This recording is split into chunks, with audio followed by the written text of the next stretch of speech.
Napakagandang rimatihan, Idol lumaangat, Corpus sumahabol. Napakatuloy 70 to 74 kb sa dito, Corpus sumahabol dito kay Idol, makakadikit pa kaya dito. Josie Pura umaagwa. Warren Bordeo sinubukan niyang umagwat rito, pero Josie Pura hindi pumapayag. Napakalakas yung ating ulan, pero napakagandang rimatihan to.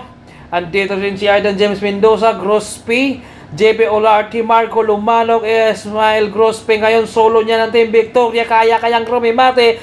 Sinubukan na ni Warren Bordeos na umagwat sana siya, pero Joseph Pura rin ang humatak. 55 kps ang hatang Joseph Pura, pa hindi na umaagwat itong si Warren Bordeos. At nandito pa si Ronald Uranza ng Standard Insurance, pero guest rider yan siya, kaya ito ay chill lang muna yan siya sa likuran. At biglang umangat na naman ang kakampi, Roland Kita. Joseph Pura siya yung maghahabol na naman dito, dahil dito yung kanyang re-remate na si Mervin Corpus.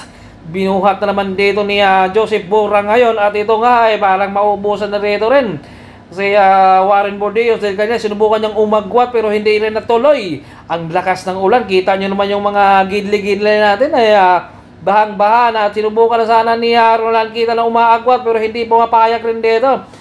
Etong si Joseph Pura na umaagwa, dahil nandito yung kanyang kakampi na remate na si Mervin Corpus. Nandito rin si Aidan James Mendoza lahan ng remate, at nandito pa si Rostom Blame.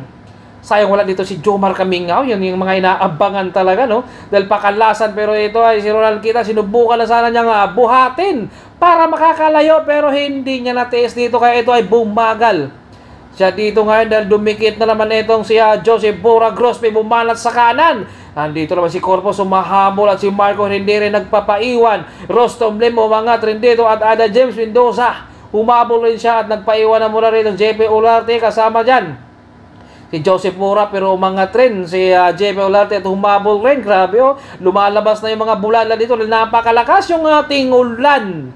Dalawang go for gold kanina bumabalat, pero hindi nakakawala. Ito magandang remate. Joseph Pura nasa likuran, biglang dahan-dahang bumabalat. Ito ay tinuloy dito ni Joseph Pura.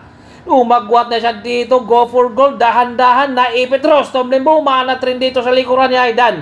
Kailangan humabol dito si Rostom Blame, dahil umaagwat na nga itong si Joseph Pura, pero si Corpus ay nakadikit si Aidan. Nakadikit rin dito sa likuran. Ito Roland Kita, paubos na rin dito dahil galing pa yan lumaro ng MTB, at nandito pa si Ronald Uranza na handang humabol. Umangat na nga dito si Corpus, nasa likuran. Uranza makakadikit pa kaya rin dito, at Aidan umaagwat na dito si Corpus, nasa likuran. Napakatuloy yung kalang rimat yan. 70 po, 75 kps ang habol. Umagwat Joseph Pura, pumapantay itong si Corpus kay Aidan. Naubusan si Aidan at umagwat Joseph Pura. Champion first time ngayon sa taon ng 2020 for Joseph Pura. Napaka na yung ng remat yan, kahit madulas yan, pero talagang pinakitaan tayo ng mga kakaibang galing sa ating mga pro. At Aidan umangat siya dito. Corpus pinipilit niyang humabol kaagad niya dito para hindi na umaagwat itong si Aidan James Mendoza, pero si Joseph Pura dyan ay umaagwat. Ang tuloy ng habol dito ni Corpus, 75 kps, at dahan-dahang umuusad at tumatapat itong si Corpus dito kay Aidan.